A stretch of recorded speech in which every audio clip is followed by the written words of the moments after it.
So hello guys, welcome to NK classes YouTube channel. तो आज हम लोग रिसोर्सेस एंड डेवलपमेंट के पार्ट 2 में उसके आगे के टॉपिक्स को कवर करेंगे। तो आज का जो हमारा लेक्चर है वो रिसोर्सेस एंड डेवलपमेंट के आगे के टॉपिक को कवर करेगा। तो जो हमारा आगे का पहला टॉपिक है वो है कंजर्वेशन ऑफ रिसोर्सेस।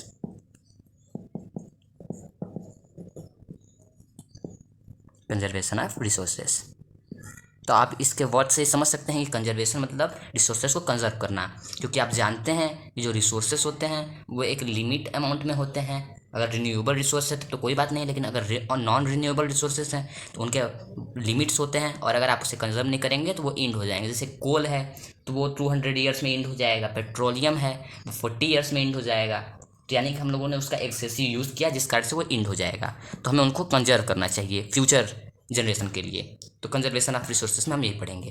तो कंजर्वेशन ऑफ रिसोर्सेज में हम कैसे कंजर्व कर सकते हैं। जैसे अगर हमें कहीं जाना है तो हम मोटरसाइकिल का यूज़ ना करके using cycles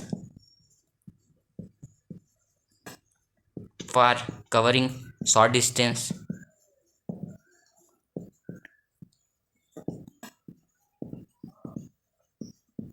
using cycle for covering short distance. तो वहाँ पे हम लोग अगर मोटरसाइकिल या ऐसी किसी भी वाहन का यूज़ ना करें जिसमें फॉसिल फ्यूल्स लगता है, तो हमारा फॉसिल फ्यूल बचेगा। हम लोग साइकिल का यूज़ कर सकते हैं या पैदल जा सकते हैं। या सेकेंड में हम लोग कंजर्वेशन कैसे कर सकते हैं,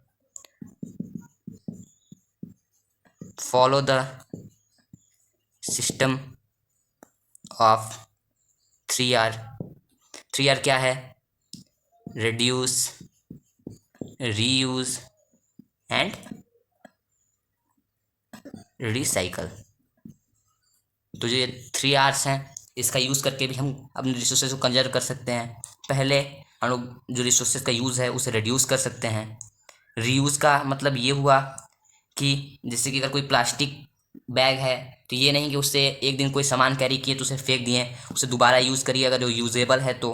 रिसाइकल का मतलब ये हुआ कि अगर पेपर है और पेपर पे आपने लिख लिया है तो उसे आप रिसाइकल करवा के उससे न्यू पेपर बना सकते हैं, ताकि जो ट्रीज़ हैं वो ना कटें, बची रहें। तो ये कुछ पॉइंट्स हैं जिसके कारण हम अपने रिसोर्सेज को कंजर्व कर सकते हैं। जो वैल्यूएबल रिसोर्सेज हैं उसे हम कंजर्व कर सकते हैं। तो अब हमें पढ़ना है उसके आगे इसी जो टॉपिक है कंजर्वेशन ऑफ रिसोर्सेज, इससे रिलेटेड एक टॉपिक है वो है सस्टेनेबल डेवलपमेंट। तो हमें अब उसे पढ़ना है। हमारा टॉपिक है वो है लैंड रिसोर्सेज। तो जो लैंड रिसोर्सेज हैं वो मोस्ट इंपॉर्टेंट रिसोर्स है, क्योंकि ये कई चीज़ों को सपोर्ट करता है, जैसे नेचुरल वेजिटेशन है, वाइल्ड लाइफ है, ह्यूमन लाइफ है, इकोनॉमिक एक्टिविटीज़ हैं, ट्रांसपोर्ट है, कम्युनिकेशन सिस्टम है। ये सब इसके एग्जांपल्स हैं। तो ये इन सभी चीज़ों को ये सपोर्ट करता है, ये मोस्ट इंपॉर्टेंट रिसोर्स है। और अगर हम लोग इसका प्रपोर्शन देखें इंडिया में, क्योंकि ये कई टाइप्स में डिवाइडेड होता है, प्लेन्स है, माउंटेन्स है, प्लेट्यूज़ है। तो इंडिया में अगर देखा जाए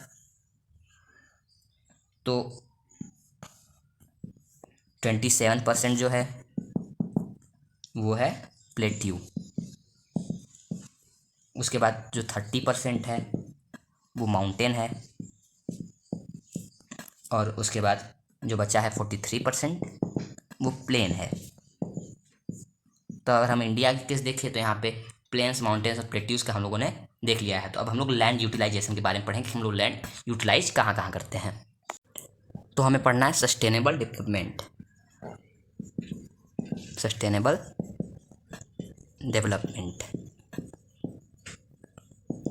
तो पहले हम लोग समझ लेते हैं सस्टेनेबल वर्ड का मीन क्या है। तो सस्टेन का मीन होता है अपनी नीड्स को कम करना या कम करना। तो जो डेवलपमेंट है तो उसमें सस्टेन यानी कि कम करके डेवलपमेंट करना, यानी कि जो हमारे रिसोर्सेज हैं उसे कम से कम यूज़ करके डेवलप करना, ताकि वो फ्यूचर जनरेशन के लिए बची रहें।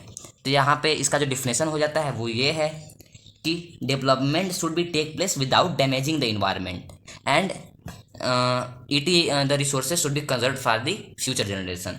तो हम सस्टेनेबल डेवलपमेंट का डिफिनेशन यहाँ पे लिख लेते हैं, आप लोग उसे राइट कर लीजिएगा। ये जो सस्टेनेबल डेवलपमेंट है इससे गारंटेड 2 या 3 मार्क्स के क्वेश्चंस आते हैं। तो इसका डिफिनेशन आप लोग लिख लीजिए। Development should take place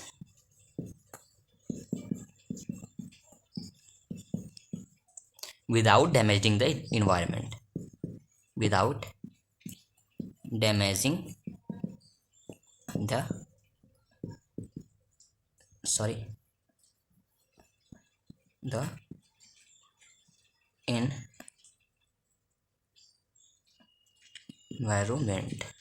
environment and the resources should be conserved for future use. ये जो 2 पॉइंट्स हैं इसे अगर लिख देंगे तो आपके 2 मार्क्स गारंटेड है। तो मैं आपको ट्रिक बताता हूँ, एग्जाम में अगर एसएसटी का कोई पेपर है उसमें लिखने का तरीका यही होता है कि आप पॉइंट्स में चीज़ों को लिखें। अगर एक साथ लिखेंगे तो जो टीचर है उसे पढ़ने में बोरिंग लगेगा और वो अच्छे से आपकी बातों को समझ नहीं पाएगा। इसीलिए पॉइंट्स का उपयोग करने लिखने के लिए आंसर। ठीक है, तो हम लोग सस्टेनेबल डेवलपमेंट पढ़ चुके हैं, तो अब हम लोग लैंड रिसोर्सेज के बारे में डिस्कस करेंगे। तो जो लैंड है वो कई चीज़ों के लिए यूटिलाइज होता है। तो हमारा जो टॉपिक है वो है यूटिलाइजेशन ऑफ लैंड। तो मेनली ये 4 चीज़ों में ज़्यादातर लैंड यूटिलाइज होता है। फॉरेस्ट एरिया है, फॉरेस्ट कवर है ज़्यादा है अर्थ पे, तो फॉरेस्ट के लिए मेनली लैंड यूटिलाइज होता है। दूसरा है बैरन लैंड्स, जो कि अनप्रोडक्टिव लैंड्स हैं, बैरन लैंड्स हैं। तीसरा जो है अनकल्टिवेटेड लैंड। तो पहले हम लोग ये समझ लेते हैं कि बैरन लैंड और अनकल्टिवेटेड लैंड में डिफरेंस क्या है। बैरन लैंड्स वो होते हैं जहाँ पर आप चाह कर भी खेती नहीं कर सकते, वो अनप्रोडक्टिव है, वहाँ पे प्रोडक्शन नहीं होगा, उसके जो न्यूट्रिएंट्स हैं सॉइल के वो खत्म हो चुके हैं। और जो अनकल्टिवेटेड लैंड है वहाँ पे अगर आप चाहें तो खेती कर सकते हैं, लेकिन वहाँ पे खेती होती नहीं है, जैसे कि ग्रेजिंग ग्राउंड्स हो गए, तो वहाँ पे आप खेती नहीं करते हैं। और जो चौथा है वो है नेट सोन एरिया। तो जो नेट सोन एरिया है वो है उन लैंड्स को कहते हैं जहाँ पे आप खेती करते हैं और वो 1 या 2 टाइम्स पूरे ईयर में वहाँ पे एग्रीकल्चर होता है, तो उसे हम लोग नेट सोन एरिया कहते हैं। तो जो यूटिलाइजेशन ऑफ लैंड्स है ये आज का लास्ट टॉपिक है, और जो आगे के टॉपिक्स हैं हम लोग अगले वीडियो में कवर करेंगे, क्योंकि मैं पढ़ाते पढ़ाते और आप पढ़ते पढ़ते बोर हो चुके होंगे। तो हम जो अगला टॉपिक है उसे अगले वीडियो में कवर करेंगे। तब तक के लिए धन्यवाद। अगर वीडियो पसंद आई हो तो लाइक कर दीजिएगा और चैनल को सब्सक्राइब कर लीजिएगा।